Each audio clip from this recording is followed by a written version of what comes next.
For today's ride-along, we are going to be ranking all the anime that I watched in 2023. Unlike the previous year, where I did a top 10, this year I'm going to do a tier ranking. Why? Because last year the top 10 felt like the order was a bit arbitrary. If I did that video any day of the week, the order would always be slightly different, so I think the tier ranking offers us a bit more versatility and it manages to include everything that I watched this year and not just simply limit it to the top 10. So without any further ado, let's delve right into it. Let's just first start off by eliminating the anime that I had planned to watch but for some reason or another I didn't, either because of lack of time or simply lack of inclination to do so. So the first one is the newest season of Mahou Tsukai no Yome.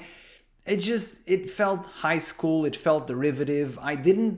The previous season was good but not great, I would say, and so when I saw that this was turning into a completely different genre, I just wasn't interested enough, and that season in particular had a lot of good anime and I ended up not watching this. Do I regret it? Likely not. I don't think it received much critical acclaim, either by the community or by critics, the dirty C word, and so I think it will stay on my plan to watch list for eternity, as a lot of other anime do. Up next is Ooku. The Hidden Chambers. As you know, if you watch one of my previous videos, I watched the first episode with my girlfriend. I had a very different expectation of what this would be. We ended up not being interested by the first episode, and so I dropped it. I don't have any further comments to add. It just wasn't what I expected. I'm sure that for the people that like this type of thing, this is the kind of thing those people like, but I'm not those people. So there it is. Up next, we got Mashle. I think it's Muscles and Magic. This is what it stands for. I wanted to watch this, but the adaptation felt so-so from what I was seeing, and I just had so much stuff to watch and so much real-life stuff to do that I ended up skipping this one. I may or may not read the manga at some point. I did the same thing with Tokyo Revengers, I think that's the name, where people said the animation wasn't really worth it, so I may read the manga at some point. This isn't a promise, it's just speculation. Maybe I'll watch this one at the end of the year, I don't know, but for now, I didn't watch it. Up next is the spin-off or sequel of KonoSuba. I'm pretty sure it's a spin-off about the girl that likes to explode things and gets very excited when she does. I sure share her excitement, but not enough to watch a spin-off just about her. So this one will once again stay in the plan to watch list forevermore. Up next, the reboot of Rurouni Kenshin. I'm guessing this was the same as the reboot of Shaman King. It didn't pick up any steam. I guess it's just a new adaptation with updated graphics and not really stunning animation or anything that would compel people to actually watch this. So yeah, I just skipped it, and I don't think from what I see in the forums that I'm missing much, so that's that. Up next is one that I actually plan to watch just later, which is the sequel to the Quincy arc of Bleach. I didn't watch this just because I didn't have time, and this is one of those where I don't actually care that much because I already read the manga when it came out, so I'll just binge this whenever I have time, if I do have time eventually. I don't think this arc of Bleach is great, and I know that people are super blinded by nostalgia and hype, but unlike you Zoomers that were still comfortably in your parents' sack, I was there when this was coming out weekly, and the consensus of the community, one that I shared, was that this arc was just Kubo, the author, just letting it all out. He ran out of steam and he was just writing whatever. The arc itself, I don't think is super good. It has great moments, namely the ones with Aizen and some with Ichigo, but the arc itself isn't super good. So besides just blind nostalgia, I don't have much reason to be in a rush to watch the new Bleach sequel. So yeah, the animation is sweet if it's as good as the previous one, but I will watch this whenever I have time, which is later, or maybe never. And finally, there's the new season of Spy Family, which I didn't actually have time to watch. I was waiting to binge it with my girlfriend, but we've been busy and I've been busy, and so haven't had time to watch it. If it was as good as the first season, I will either put it at A or B tier. I don't think that Spy Family, because of the type of story and genre, I don't think it can ever be peak fiction. But that's just my personal opinion. Maybe you're very into these types of comedy anime, and that's fine. For me, I think it's a bit capped at an A tier ceiling, but if it's as good as the first season, it's probably either A tier or B tier, and that's completely fine. Okay, now for the stuff that I actually watched, and let's start with My Happy Marriage. My Happy Marriage, I don't even know where to put this, to be honest. I'll put it at good.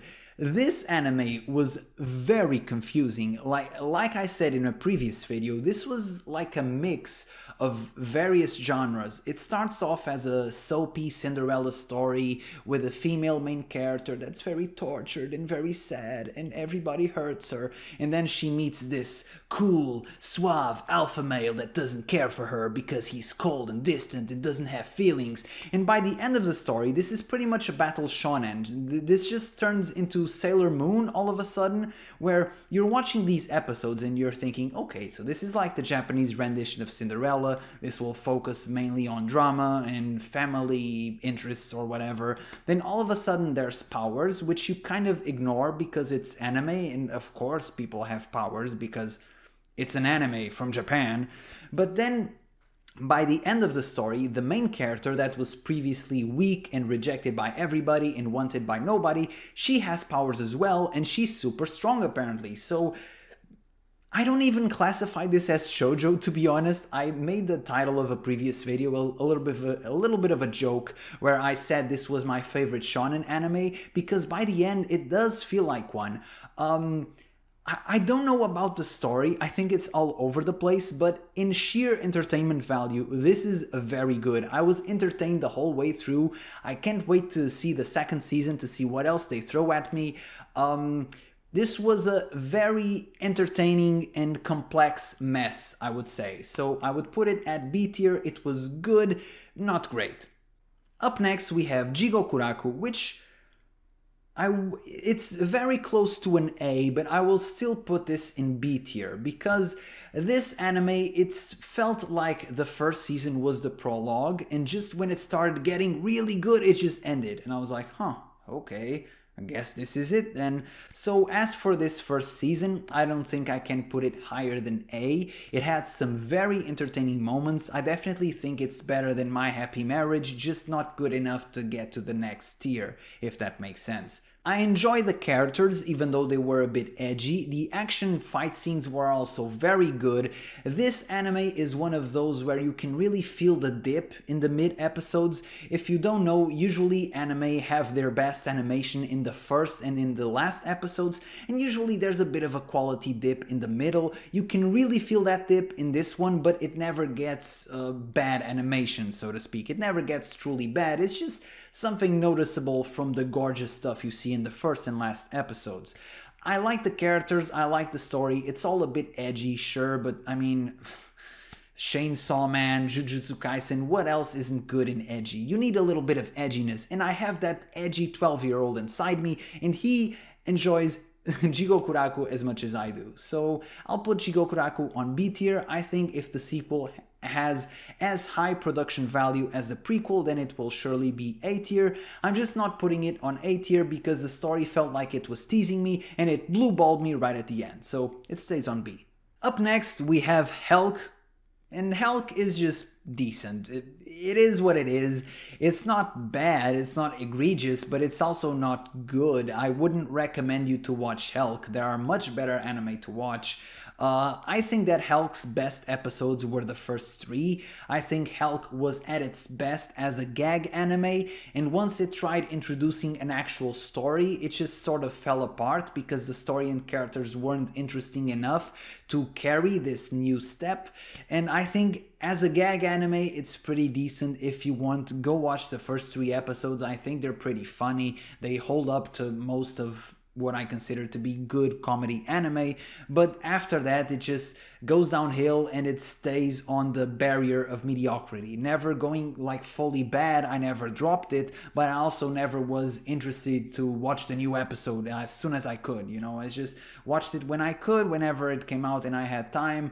I wasn't super interested, but I also didn't drop it. It's just, Helck is the definition of mid. It's a mid anime. It's not good, it's not bad, it won't offend anyone, but you also won't see anyone on the street whose favorite anime is Helck. It's just not happening. I always make the comparison with Gintama because I think it's the perfect anime for this. It manages to blend seriousness with comedy just so well, and with certain comedy anime, for example Sakamoto, which came out a few years ago, I didn't like Sakamoto that much after the first few episodes, and I ended up dropping it because it felt like the jokes were just repetitive. I think that comedy anime really struggles in either two aspects: to make the comedy non-derivative, to build on top of old jokes, or either enhance them or change the humor. It starts feeling repetitive after a while, or to transition from that comedy side to that serious side. And to be honest, Gintama is one of my favorite anime, but it's also perhaps one of the only anime that I've seen successfully make this transition and be funny throughout so many episodes. Here, Helck felt like it didn't stick the landing. It didn't manage to make non-derivative jokes. After a while, the Giga Chad meme just sort of ran old. And it also didn't manage to transition into a very interesting storyline because the characters just weren't that deep, and the storyline was just not unlike anything I'd seen before. It was just more of the same. So Helck is here. Go watch the first few episodes if you're interested. If you're not, then it's okay to skip it. You're not losing much. Up next, The Boy and the Heron, and oh boy.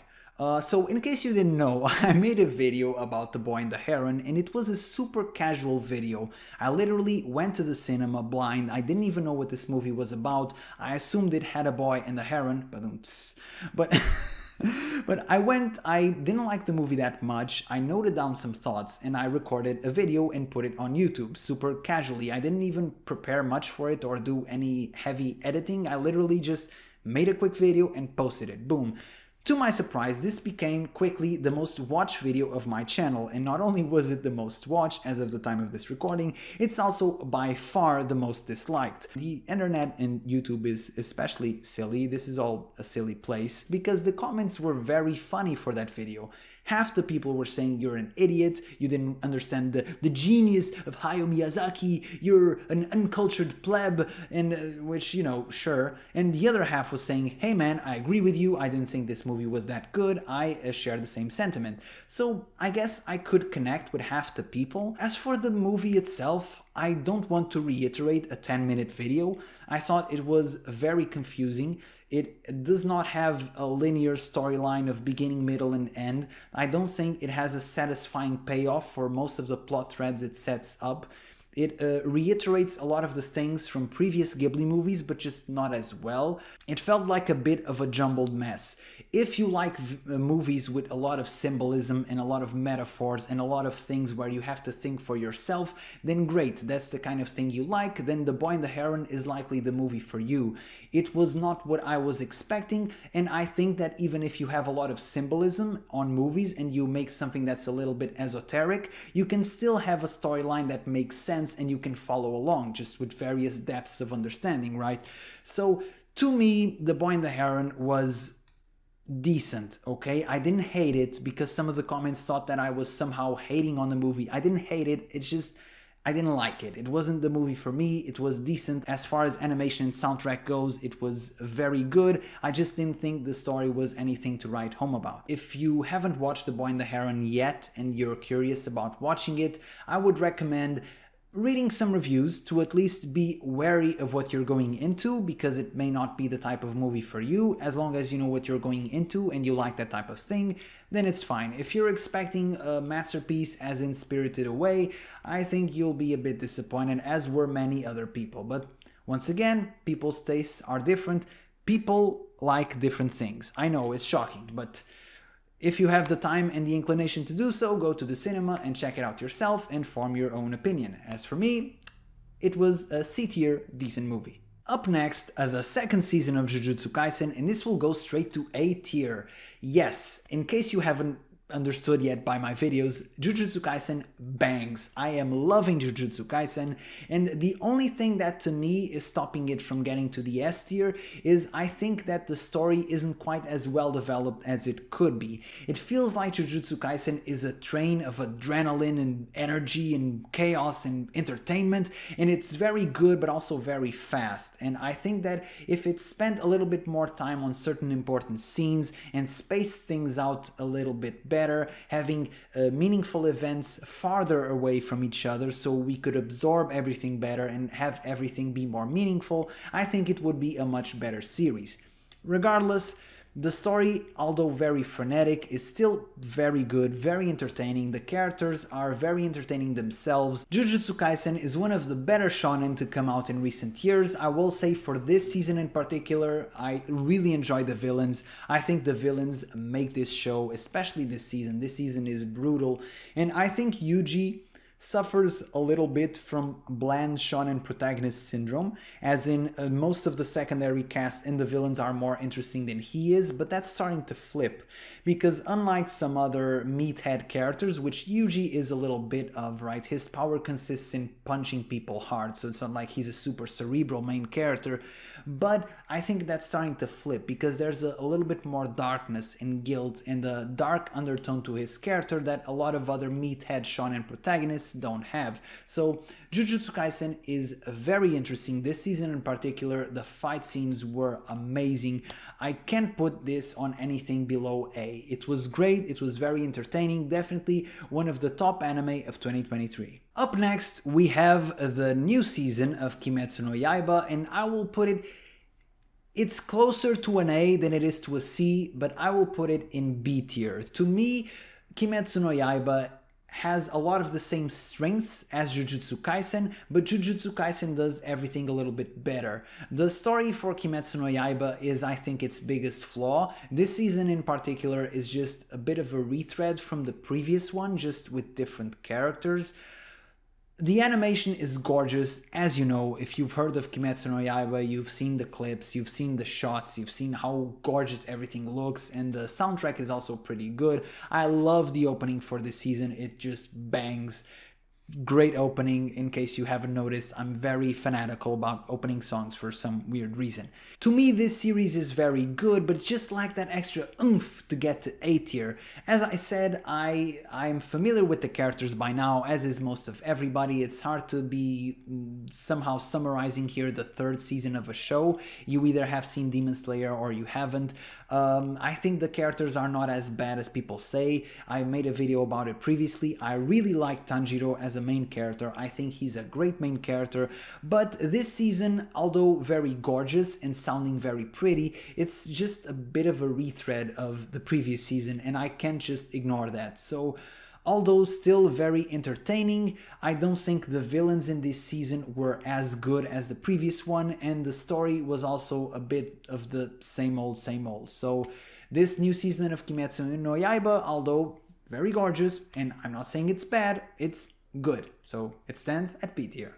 Up next, Oshi no Ko. I will put it, I have to put it at A tier. But this is an A tier with some caveats, okay? First of all, the first episode is very weird. I was watching the first episode and you have this gynecologist who then gets his favorite idol who's 16, has his patient, and then he dies and is reincarnated as her son. And then a lot of weird stuff also happens, so it's like, oh boy, here comes Japan again. And why does Japan have to make everything so weird? This series is one of those series that definitely could use the motto of less is more. I think there's like way too many things in this series that simplified it would be much better with a much more cohesive story. But you know, I can't fault the author for imagination, because the first episode goes wild, and I don't want to spoil too much because it's a big first episode and very impactful on your first time watching it. It's also almost 90 minutes, so beware when you're watching the episode. I thought I was watching just a 20-minute anime episode, and then I was like, this seems to be going on for a long time. And that's when I realized, oh, I'm watching a movie. Excuse me, I didn't know I was watching a movie. Anyway, as for the series itself, I do think the characters are interesting, and the premise, if a bit crazy, is very interesting by itself.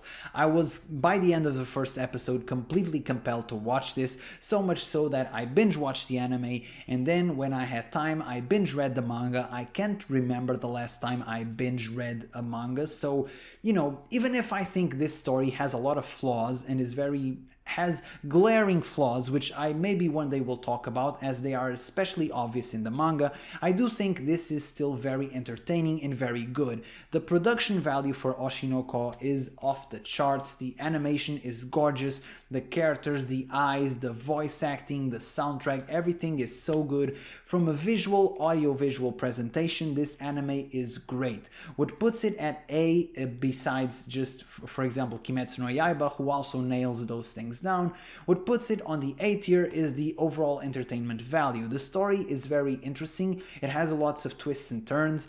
I do think it tackles some more mature themes. I do think they don't go as deep as they could. More on that perhaps on the manga video, which I may or may not do.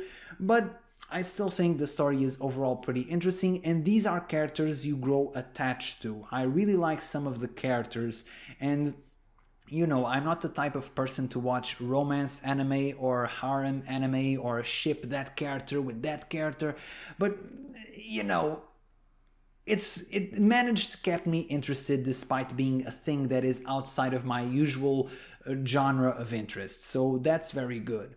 So summarizing, I think that Oshinoko has tremendous animation, tremendous soundtrack.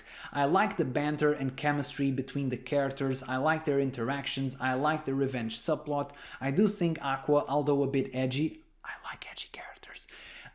He is very interesting as a protagonist, once again my personal taste. I do think the series is hurt a little bit by how convoluted and weird everything is when they really didn't need to do all this extra stuff. I do think Ruby as a side protagonist is also not as strong as Aqua, and it really shows in this first season, but either way I like this series. I give it an A tier, and may we have more weird things to come, because having read the manga gets even weirder, and I don't think most of you are ready for it. Speaking of things that are weird, Mushoku Tensei Season 2. If you've watched my videos, you know that I'm a bit conflicted about this one, because I really didn't like the second season of Mushoku Tensei, but I wouldn't say it was bad, it was just plain uninteresting, and it tilted towards the author's worst instincts. There are a lot of controversial elements in Mushoku Tensei. I really don't like the way the author writes Rudeus or portrays his character growth. I've addressed this in past videos. I don't like Rudeus as a main character. I don't like his character development. I think the story has a lot of weird things which are completely unnecessary and I'm not a big fan of. Having said that, is Mushoku Tensei Season 2 a stinker? I think it's just not good, but it's also not something super egregious. I don't think it was just plain uninteresting. It was just not a good season to watch. I kept expecting for things to happen and everything felt so underutilized and the author just focused on all the wrong stuff. I'll put it at decent, but you know, I should have made more tiers, because this C tier right now is a complete cluster mess thingy. So I'll make some sort of ordering at the end, but yeah, I don't think Mushoku Tensei Season 2 is a stinker. I know that some people put it at peak fiction, and you know, for those type of people, cool. But Mushoku Tensei just is not the anime for me, and I don't think maybe I should have picked up the second season, because I wasn't the biggest fan of the first one, but people said that it got better, and then it didn't.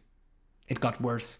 Up next, Shangri-La, and Shangri-La to me is my perfect example of a B-tier anime. It doesn't do anything super well, but it's very good and entertaining at what it does. The characters aren't super deep or super complex. I don't think anyone will put a character from Shangri-La on their top favorite characters, but the story pretty much executes pretty well what it sets out to do, and that is to portray this entertaining video game world. I love the way this anime looks, I love the way there's a critical hit in indicator, and the particles look, and the world looks, and the characters look. Everything looks pretty nice. I think the story is very linear, but I don't really care because this is like a love letter for people that play video games, and unlike some other series where you can see the author doesn't quite understand what he's writing about, namely the early beginnings of SAO where the game elements made no sense, here you can see this was made by someone that cares, or at least he has an editor that really cares, and there's a lot of references and things that you'll enjoy if you've played a bunch of games. So this one is very entertaining. It's not deep, it's not complex, it doesn't have a story that will make you cry, but I think this one is pure entertainment, especially if you like video games, and so I would recommend Shangri-La if you're a fan of those types of things. Up next, Goblin Slayer Season 2. This one's between a good and a decent. I'll put this as good. I'll put this as good because I still think the story and characters are pretty entertaining. The soundtrack is gorgeous, and I think this season suffered a little bit. It's noticeably worse than the first season. The animation is worse, the character designs are more cutesy and infantilized than the first season. I especially don't understand, I keep saying this on every video, I don't understand why they made the lizard man cuter. It's just, he's a lizard. Why do you want to make him cuter, you sick freaks? So I understand making the ladies cuter, you know, it just sells more, but why the lizard man? It's just so puzzling. Although they were paced a bit strangely, I still enjoyed the story arcs very much. It's always funny to me to see what new evil thing the goblins are up to and what imaginative ways the Goblin Slayer is just going to dispatch them all. So this is once again a very entertaining anime with glaring flaws. I think to me it just is entertaining. I don't think it's good enough to be on A tier, but I also think that its entertainment value alone is too high to put it on C tier. So here it stands on the good tier, Goblin Slayer Season 2. Up next, the second season of the Faraway Paladin, and it is with great pain in my heart that I must put this at C tier, because if we're being honest, it wasn't good, it was just decent. And man, having read the light novels, having made videos about the light novels, it's just that meme of look at how they massacred my boy. It's just, oh man, I was really hopeful that we could get a better quality adaptation for this new season, because to me, the Lord of the Rust Mountains arc is such an epic arc. It's so good, it's so fun. If this had good animation and good soundtrack and good production value under it, this would be so good. Like, you don't understand. You must read the books right now. But really, I was super disappointed. I think we could see from the first episode that this animation didn't quite have the budget needed for the gravitas of this season. And it's just a shame. Honestly, I think this one hurt me even more than Shaman King, if I'm being honest. Because at least with Shaman King, looking back on the material, it wasn't as good as Kid Me remembered it. This one here, I think the material is so good. This was the best arc in the entire series. It had so much potential, and they did a bland nothing burger of a adaptation as they did for the first season. So yeah. As a fan of the Faraway Paladin, I think it's super disappointing. And this is a bit of a nitpick that I'm about to say, but I think that even if you don't have the best budget, you can make the most with what you have. And I think that, for example, they didn't understand the main villain of this season. They completely botched the voice actor. This was a Tolkien-esque dragon. He was supposed to be manipulative and cunning and supposed to lure you in with his honeyed words. And then they made some sort of robotic voice for the dragon. It just fell so flat. I was just, oh man, this wasn't good. This wasn't good. I wanted to love this. I really did, but it's just, I don't know, man. I was a bit hopeful. There was a bit of cope in me because the first episode adapted a nothing burger of a side story from volume 4. So I'm like, whatever, it's a side story. Maybe they'll really step their game up for the actual dragon stuff. And they didn't. So this stands at decent with much pain in my heart. And yeah, it's a decent anime. Don't go out of your way to watch it, I guess. If you want, go read the light novels. They're much better. And now, to the surprise of absolutely nobody that has watched my videos, the Shield Hero Season 3 is an absolute stinker. Now, let's make a comparison here, and I know this seems a bit out of left field, but hear me out. If we compare, for example, the Shield Hero with The Boy and the Heron, okay? And I know it seems strange, but with The Boy and the Heron, while it wasn't the movie for me, I can appreciate many things about it. And it's very easy for me to conceptualize what people like about The Boy and the Heron. It's very easy for me to see why people love The Boy and the Heron so much, even though I recognize it's not for me. With the Shield Hero, it is truly puzzling what people like about this. It doesn't make any sense in my head. Like, have you watched other anime? Like, do you know other things exist? I just don't understand why people like Season 3 and the Shield Hero in general. It just completely baffles me. The characters in this series just suck. Naofumi is bland and he's supposed to be a good person even though he does a lot of questionable stuff. All the other characters have only one or two personality traits, with one of them being the most important, which is they like Naofumi a lot and are very grateful to him, and their entire existence is just simply loving this man. The other heroes are complete idiots, all of them, no exceptions, especially the Spear Hero. His character development went from loser to pedo to furry, which is, good lord. The Shield Hero is just bad, and the thing is, nothing happened in this season besides us having a horrid CGI dragon, which I checked out the last episode out of morbid curiosity, and he talks now and is just there and is still CGI, and that thing is so ugly. Somebody please remove it. And yeah, Shield Hero is just it's just so, I don't understand why it's so popular. I really don't. There are series that I don't like that I can understand. I can understand what people like about The Boy and the Heron. I can understand why people like Mushoku Tensei. I cannot understand why people like Shield Hero still. It's just, whew, I don't know. It's a stinker of an anime, and it's the only stinker in this list because, spoilers, I don't really watch things that I don't like. It's just that I have this sort of running gag rivalry with Shield Hero, so I like watching it to torture myself and then make videos about it. But yeah, this season was not good, and it's mostly because of the story, because the production value was actually pretty nice. The opening for this season bangs, the animation is pretty smooth for some of the episodes, the soundtrack is amazing. On the last episode, we get a gorgeous soundtrack out of nowhere in the last few minutes, which, okay, nice parting gift. I guess I'll just close my eyes and just hear Shield Hero, because listening to Shield Hero is much better than actually watching it. And yeah, it's just, I don't know. I don't know why this is so popular. It's truly one of the mysteries of our lifetime. Up next, Zom 100. I'll be honest with this one. I've been busy. I haven't actually watched the final 3 episodes, so I don't quite know where to put this. I think it goes to C tier. Maybe it could go to B if the ending is particularly good. But I'll put it at C for now. Once again, this tier is a bit of a mess. I should have made more tiers, but it is what it is. Yeah, Zom 100 was just entertaining. It, I guess, achieved more or less what it set out to do. Not quite what I expected from the creator of Alice in Borderland, as I've said many times. This is mostly a fun anime that you watch for fun. None of the story and the things the characters do really make sense if you think about it for more than 10 seconds. The characters get away with a lot of stuff just because they're the main characters. Once again, the plot armor is very strong, and it's also used a lot for running gags and jokes and all that. So it's a fun anime about zombies, and it's a gag anime sort of. The animation is very good for some of the scenes. The characters aren't very complex besides being just dudes that were repressed from their job and are now trying to just explore life. This is a bit of a comedy anime that in my mind doesn't have much depth to it.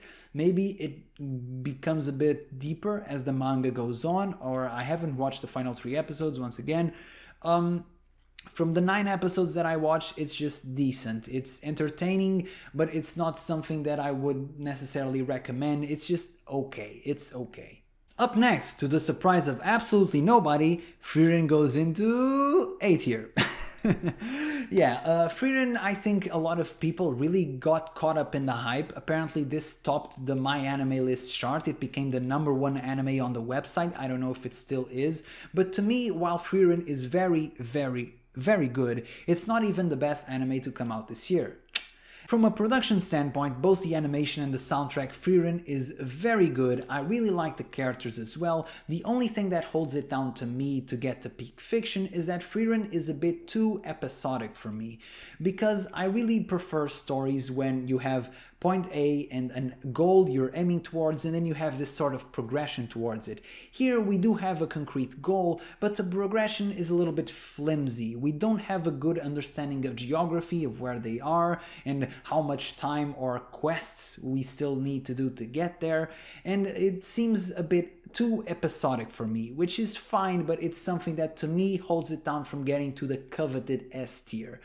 Regardless, I really like Frieren. I think it's very good, and I particularly enjoy the main character. This sense of perceiving time through an elf's point of view, which is very fascinating. I think this series really nails that down. I especially love the sort of romance subplot of Frieren slowly starting to realize the significance of what happened on what to her was only a blink, right, in terms of time.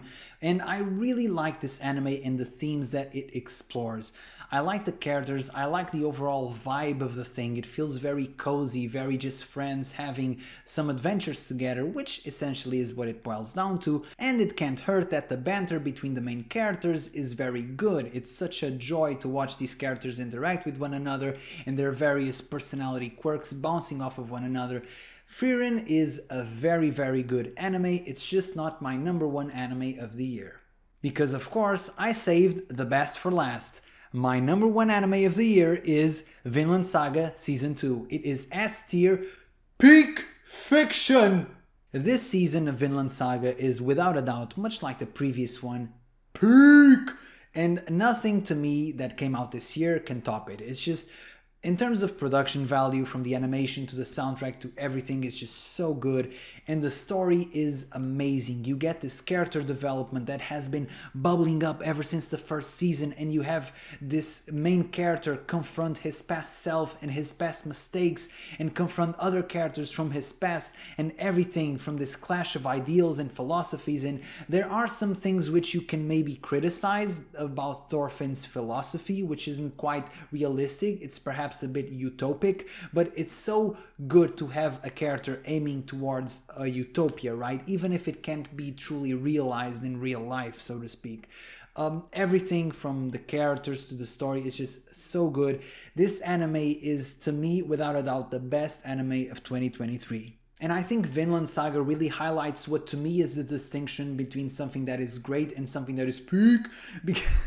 Because Vinland Saga has this story which keeps building and progressing, and the characters go along with it, and new characters are introduced and aren't just thrown away. They help build and somehow mold our main protagonist, and everything connects so well with each other, and it's just it's a shame to me that perhaps because of recency bias, people are underappreciating Vinland Saga, and especially because of all the Frieren hype. And I don't think you have to put down one anime to raise the other, but to me, truly, Vinland Saga is unmatched as the anime of the year. And I think that if you haven't watched it already, please do. Please watch the first season and then watch the second one, and then go read the manga, and then just buy merch and help the author make money, because that's a cool thing to do if you have the disposable income to do so. So as for my final thoughts, instead of just showering Vinland Saga with more praise, I will do a bit of loose thoughts on each tier. As for A tier, I definitely think that Frieren and Jujutsu Kaisen stand one step above Oshi no Ko, which is still pretty good in its own right. As for B tier, I think the best of B tier is likely Jigokuraku and Kimetsu no Yaiba. The other ones are fine on B tier. I definitely think these two are the closest ones to A, and these ones are the closest ones to C. As for C tier, this tier is a mess, a complete mess. I'll say out of these ones, the best one are The Boy and the Heron and Zom 100. The other ones are just weaker. Mushoku Tensei, although having a very good production value, I just didn't like the story. I think it was a complete miss, which I know a lot of people disagree with me, and that's fine. As far as Helck and Faraway Paladin go, it's just weak production value, and the story isn't...